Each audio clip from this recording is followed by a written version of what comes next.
Hi there. तो आज हम लोग लीड कोड का प्रॉब्लम नंबर 1895 देख रहे हैं, लार्जेस्ट मैजिक स्क्वायर। तो यहाँ पे हमें एक m cross n integer grid दी होगी और हमें इस ग्रिड में जो भी लार्जेस्ट मैजिक स्क्वायर बन रहा है उसकी साइड रिटर्न करनी है। तो मैजिक स्क्वायर में रो का सम, कॉलम का सम और जो भी दोनों डायगोनल्स हैं उनका सम जो है वो इक्वल होगा। और यहाँ पे ये मेंशन है कि हमारे जो इंटीजर्स है मैजिक स्क्वायर में, they don't have to be distinct, ठीक है। और ये भी मेंशन है हमारे पास कि every 1 cross 1 grid is trivially a magic square. तो एटलीस्ट हमारे पास आंसर में 1 तो होगा ही होगा, ठीक है। तो अभी हम लोग अगर ये वाला एग्जांपल देखें तो यहाँ पे 516 543 273। तो ये एक ऐसी ग्रिड है 3 क्रॉस 3 की जहाँ पे रो सम, कॉलम सम और डायगोनल सम सब सेम आ रहा है, ठीक है। तो हमें अपनी ग्रिड में सारी लेंथ के स्क्वायर्स को चेक करना पड़ेगा और ये देखना पड़ेगा कि वो मैजिक स्क्वायर बन रहा है कि नहीं बन रहा है, और अगर बन रहा है तो उसकी लेंथ क्या है, ठीक है। तो यहाँ पे जैसे आंसर में हम 3 ले सकते हैं क्योंकि 3 से बड़ा जो भी मैजिक स्क्वायर है वो यहाँ पे बनना पॉसिबल नहीं है।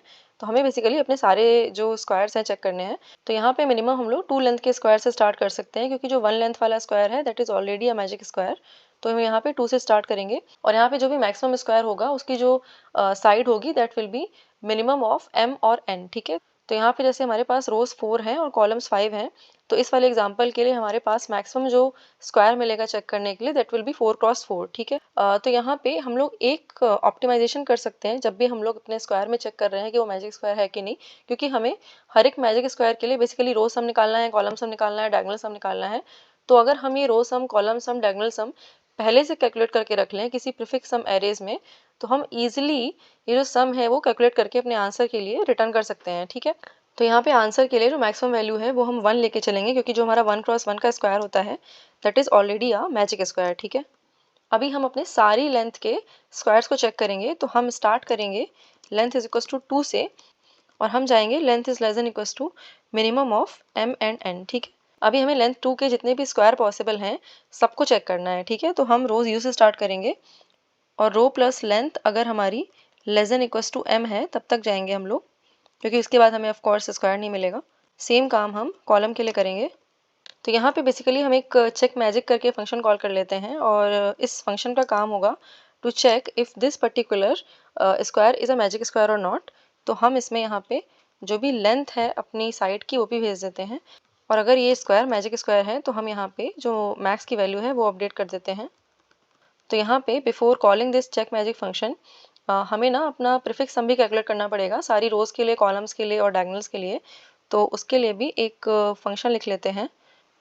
तो ये वाला जो फंक्शन है हमारा रोज के लिए, कॉलम्स के लिए और डायगोनल्स के लिए प्रीफिक्स सम बिल्ड करेगा।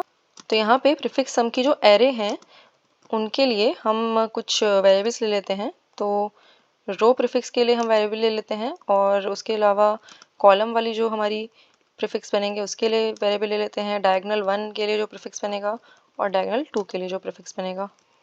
तो हमारी जितने भी एरेज थी प्रीफिक्स सम वाली उनको इनिशियलाइज कर लेते हैं पहले। तो यहाँ पे एरे इनिशियलाइज करने के बाद हम अपनी ग्रिड में फॉर लूप चलाएंगे और इन सारी ही प्रीफिक्स वैल्यूज को फिल कर देंगे। तो यहाँ पे मैंने सारे जो प्रीफिक्स सम की वैल्यूज हैं उनको फिल कर दिया है।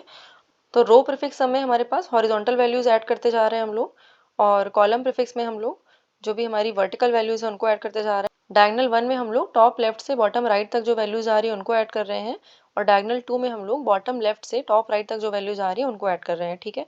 तो यहाँ पे हमने बिल्ड प्रीफिक्स की हेल्प से अपना जो भी प्रीफिक्स सम है वो इनिशियलाइज कर लिया है और अभी ये जो चेक मैजिक वाला फंक्शन है ये लिख लेते हैं। तो यहाँ पे चेक मैजिक में पहले एक रो का हम लोग सम निकाल लेते हैं और उसको हम लोग टारगेट सम की तरह देखेंगे और उसके बाद उससे हम बाकी रोज का सम कंपेयर करेंगे, बाकी कॉलम्स का सम कंपेयर करेंगे और बाकी डायगोनल का सम कंपेयर करेंगे, ठीक है। तो हमने प्रीफिक्स सम की हेल्प से जो भी पहली वाली रो है हमने उसका सम निकाल लिया है। अभी हम अपनी सारी रोज के लिए सेम काम करेंगे और ये चेक करेंगे कि जो उसका सम आ रहा है प्रीफिक्स सम वो हमारे टारगेट के इक्वल है कि नहीं है, और अगर नहीं है टारगेट के इक्वल तो हम वहीं से सिंपली फॉल्स रिटर्न कर देंगे, ठीक है। तो यहाँ पे रोज के बाद सेम काम हम कॉलम्स के लिए करेंगे। कॉलम्स के लिए भी हम सारे कॉलम का जो प्रीफिक्स सम है उसकी हेल्प से ये चेक करेंगे कि हमारा जो कॉलम का सम आ रहा है वो टारगेट सम के इक्वल आ रहा है कि नहीं आ रहा है, और अगर नहीं आ रहा है तो हम फॉल्स रिटर्न कर देंगे, ठीक है। सेम काम हम अपने दोनों डायगोनल्स के लिए भी करेंगे। तो पहले वाले डायगोनल के लिए भी और दूसरे वाले डायगोनल के लिए भी हम लोग ये चेक करेंगे कि उसका जो सम आ रहा है इस वाले स्क्वायर में क्या आ रहा है। तो यहाँ पे हमने डायगोनल प्रीफिक्स सम की हेल्प से भी डायगोनल का भी सम निकाल लिया है और उसको वेरीफाई कर लिया है। अभी एट द एंड हमें यहाँ पे बस ट्रू रिटर्न करना होगा, क्योंकि अगर हमारे पास इन कंडीशंस में कोई भी कंडीशन फेल हो जाती है तो वहीं से फॉल्स रिटर्न कर रहे हैं। लेकिन अगर ये सारी कंडीशंस पास हो जा रही हैं इसका मतलब कि हमारा जो स्क्वायर है वो मैजिक स्क्वायर है। तो यहाँ से ट्रू रिटर्न कर दो। और यहाँ पे एट द एंड हम अपने मेन वाले फंक्शन में मैक्स रिटर्न कर देंगे, क्योंकि उसमें हमारी जो मैक्सिमम साइड होगी मैजिक स्क्वायर की वो आ गई होगी। तो अभी इसको सबमिट कर लेते हैं। तो यहाँ पे भी हम लोग अगर टाइम कॉम्प्लेक्सिटी की बात करें तो ये जो बिल्ड प्रीफिक्स वाला फंक्शन है this can take order of m into n। और उसके अलावा हम लोग ये जो मेन ये फॉर लूप कॉल कर रहे हैं तो ये हमारा 3 बार कॉल हो रहा है फॉर लूप।